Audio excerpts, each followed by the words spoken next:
PDSU విద్య వైజ్ఞానిక తరగతుల గోడపత్రికలను ఆవిష్కరించారు. ప్రగతిశీల ప్రజాస్వామ్య విద్యార్థి సంఘం పీడీఎస్యు రాష్ట్ర స్థాయి విద్యా వైజ్ఞానిక తరగతుల గోడపత్రికలను మంగళవారం తిరుపతి నారాయణపురంలోని పీడీఎస్యు కార్యాలయంలో రాష్ట్ర ఉపాధ్యక్షుడు సునీల్, జిల్లా కార్యదర్శి లోకేష్, జిల్లా అధ్యక్షుడు జాకీర్ తదితరులు ఆవిష్కరించారు.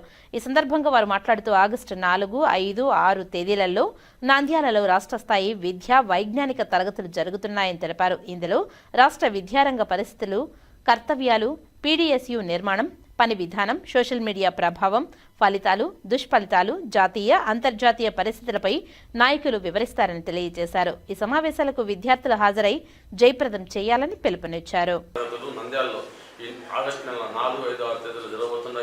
ఈ శిక్షణ తరగతుల్లో రాజకీయ పరిస్థితులు, వాటి మీద అంశాలు ఉంటాయి. పీడీఎస్యుగా రాష్ట్రవ్యాప్తంగా అన్ని మండలాల నుంచి, అన్ని జిల్లాల నుంచి కూడా అక్కడికి శిక్షణ తరగతులకి మా పీడీఎస్ విద్యార్థులు, పీడీఎస్ నాయకులందరూ కూడా పాల్గొంటారు. శిక్షణ కార్యక్రమాలు స్టార్ట్ అవుతాయి. నా పేరు లోకేష్, పీడీఎస్యు తిరుపతి జిల్లా కార్యదర్శి. ఇవాళ పీడీఎస్యు కార్యాలయంలో గోడ పత్రికలను ఆవిష్కరించడం జరిగింది. కారణం, ఆగస్టు 4, 5, 6 తేదీ నంద్యాలలో జరుగు రాష్ట్ర రాజకీయ శిక్షణ తరగతులను జయప్రదం చేయాలని. ఈ శిక్షణ తరగతుల యొక్క ముఖ్య ఉద్దేశం రాష్ట్రంలో, దేశంలో రాజకీయ శిక్షణ పరిస్థితులు, అలాగే విద్యారంగ సమస్యలపై మాజీ పీడీఎస్ నాయకులు, అలాగే మంచి మేధావులు వచ్చి ప్రసంగించే పరిస్థితి ఉంది.